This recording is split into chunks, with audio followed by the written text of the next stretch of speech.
Este fin de semana se evaluaron los 100 primeros días de la firma del acuerdo de paz entre el gobierno de Juan Manuel Santos y las FARC. Después de estos 100 días que hubo este encuentro, además un cónclave entre gobierno y miembros de la FARC, más allá de lo que se diga, yo quiero el análisis de Jairo. ¿Cuáles han sido los encuentros y los desencuentros? A 100 días, ¿cuál es tu visión?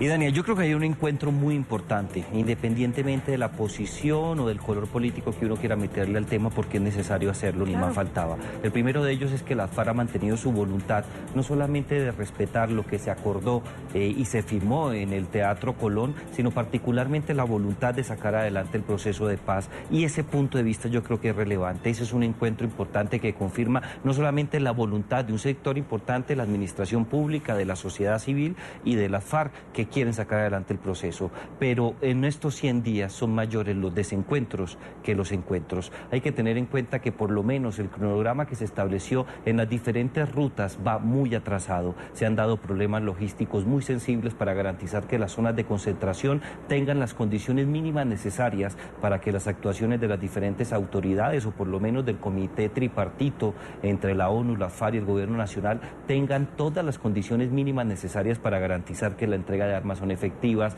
que el número de armas sea el que se afirmó, por lo menos coincida con los informes de inteligencia, el tema del control a este tipo de situaciones, la presencia de civiles o de autoridades públicas locales. Ese tema está muy enredado. Y en segundo lugar está el mayor desencuentro, y creo que está en cabeza de la administración de Juan Manuel Santos. Estaba claro, no solamente antes del plebiscito, que se pierde por escaso margen, pero la sentencia popular es precisa. Después de eso viene la firma del Teatro Colón, y también estaba claro un tema que es el mayor desencuentro. Van a existir unas facultades que es el fast track, una frase que por lo menos en términos de politología hace referencia a la vía rápida que consagra la legislación norteamericana para firmar tratados de libre comercio de una manera rápida, sin obstáculos. Ese fast track se convirtió en una facultad constituyente para el gobierno. Hoy día no existe un solo tema, Idania, que no pueda ser objeto de aprobación vía fast track, de modificación, de revolcón o de lo que quiera el gobierno. Es más, Idania, tan grave es este desencuentro que en estos momentos, si Juan Manuel Santos quisiera convocar una Asamblea Nacional Constituyente usando esas facultades, lo puede hacer. El desencuentro es un desencuentro institucional que se puede llevar por encima la Constitución del 91, la esencia liberal de la Carta y particularmente la posibilidad de tener una institucionalidad robusta que la FARC pretendía destruir por las armas y que hoy en día está vulnerable por cuenta de la negociación política. Pero ¿no es traicionar lo que se planteó? Es decir, ¿no es traicionar el origen del fast track que se suponía que era solamente para la implementación de los acuerdos? Sin lugar a dudas. Es un tema que va por traición, pero también tiene otros componentes. Yo creo que para la administración Santos, la oportunidad de reformar toda la Carta, que es el gran sueño de cualquier mandatario, si uno mira lo que es el perfil de los presidentes, no solamente en América Latina, sino en otras latitudes, ellos siempre buscan dejar una huella que vaya más allá de su administración, reformar una Carta que tenga la oportunidad de crear una institucionalidad diferente, que marque diferencias, no solamente con el pasado, sino con el porvenir de la nación. El gran problema es que no estaba facultado para ello. Claro, ¿por qué no se fue entonces a una constituyente? Era lo más sencillo, era lo más democrático, era lo más honesto. Este desencuentro puede generar consecuencias inevitables como la siguiente.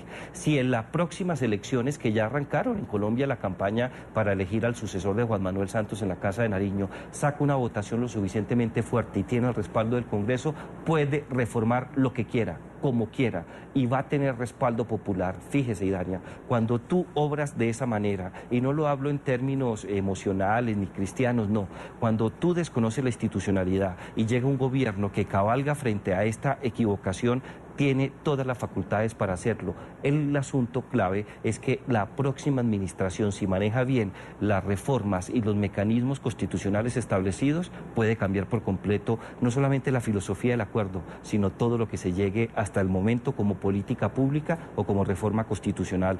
Ese es el correlato triste de lo que está pasando en el país. ¿Pero no se supone que se está blindando para que esto no sea así?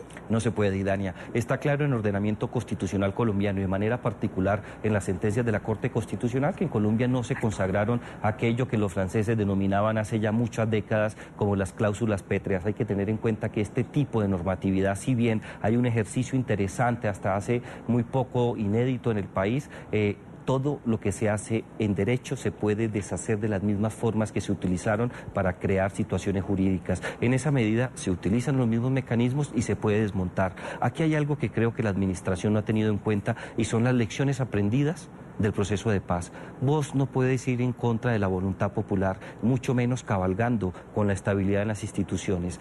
Para mí este desencuentro es mucho más grave que cualquier otro riesgo que pueda existir frente al proceso de paz. El gobierno nacional dice con mucha categoría y en cierta medida con un sustento empírico muy importante que el principal enemigo de la paz, o por lo menos del posacuerdo, está relacionado con las bandas criminales o con el tema de las drogas ilícitas. Y yo creo que aquí hay un error, porque esa es una visión tradicional de conflicto. El verdadero riesgo que tiene el posacuerdo de manera especial, Idania, y yo creo que uno tiene que ser muy sensible sobre ese tema, gira en torno al desconocimiento del Estado de Derecho, del desconocimiento de las formas institucionales para adelantar los procesos de reforma, porque ahí es donde se van a generar los mayores desencuentros, las mayores distancias y se puede convertir en un tema de debate muy importante.